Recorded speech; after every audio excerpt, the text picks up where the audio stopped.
Aubrey Mathis joining us. Thank you, sir. You are in Slovakia now, originally from Lafayette, Louisiana, and among the key players in a refugee crisis now spreading across Europe. Ukraine in a bad situation, as most of our viewers know and understand. But Aubrey, explain what it is you're doing. Pardon me, Kevin. So basically, we started last Friday afternoon.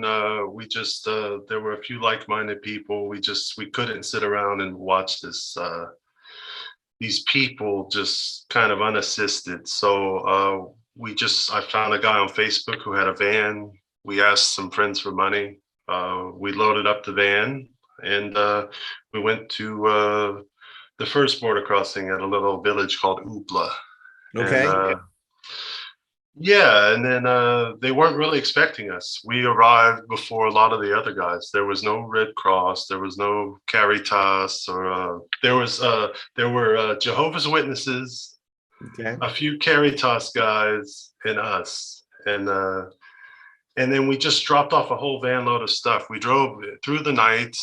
We went to get groceries, sleeping bags, warm clothes at this €1 or $1 type of shop. Yeah. And we had about 700 to work with by midnight. And we just rolled through the night. We didn't get any sleep for 3 days. We went to several different borders, and we might have handed water to some guys waiting for family. We might have we transported a young lady and her daughter to the local train station about 30 miles away.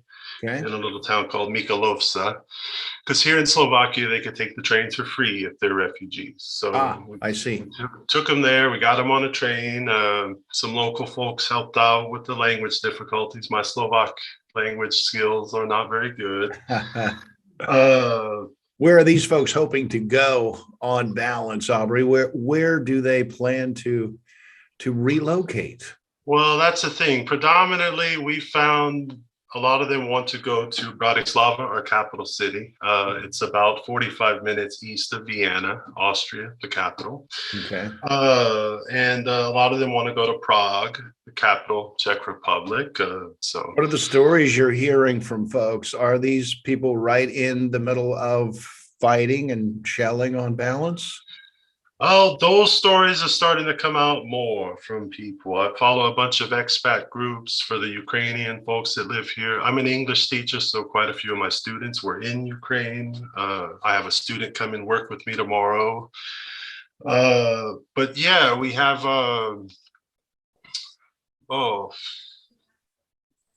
that's, it's difficult. We just try to do what we can. These are our neighbors, but right. The stories at first, not so bad because they came from Western Ukraine. It takes them about sometimes 2, 3, 4 days to get to the Slovak or Polish or Hungarian or Romanian border.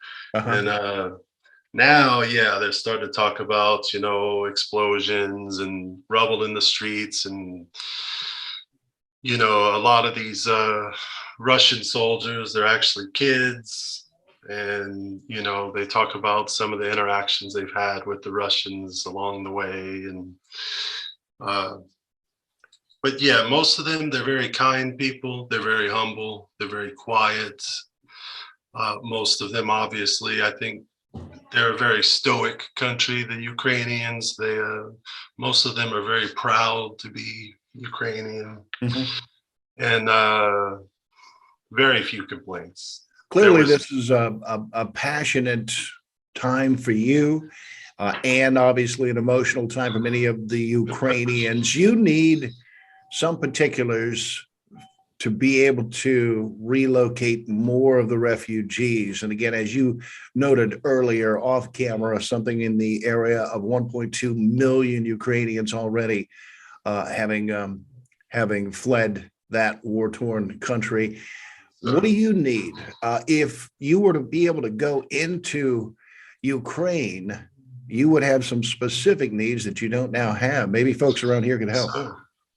Well, the biggest one is we need some sort of kind of a van or a vehicle. I cannot take a rental car into Ukraine. If we want to go into Ukraine, Kevlar, as ridiculous as it sounds, you just cannot be bought here. Helmets cannot be bought. As far as things for people, though, we really need things like bandages, medication, gauze, pads, tape, tarps. There's just a need for all sorts of things. Thank God you're doing what you're doing for the refugees there. I know a lot of Americans are looking on this scenario playing out there and saying to themselves, they wish they could help in some way, shape, or form. Maybe this is a way to do it. Your accountability. I've noted on your Facebook posts, even, and we'll direct folks to your Facebook post, but you've already had several posts showing the accountability of your group and where the money is going. Oh yes, sir. I mean, we have a spreadsheet set up. We log every donation, we log every spend, and I even put a link to a photo of the receipt because I don't know how else to do a due diligence sort of thing. I'm not really an accountant. I'm more of a logistics guy. Yeah. But we had to build some sort of credibility because at first I'm just a guy on the internet asking for money, right? Yeah. The optics of that are not very good. So after you saw a need and you stood in the gap, and that's what really counts. That's what yes, really sir. counts. I mean, it's all about if your neighbor's house is on fire, your house is on fire, right? Yep. Yes, sir. And you learn that's Louisiana values right there, my friend. All right, maybe so. Maybe that's my grandpa, huh? Aubrey Mathis in Slovakia now, helping in this refugee crisis sweeping Europe. Thank you so much for your time, sir. Appreciate you. Thank you. Have a good day. We'll talk soon.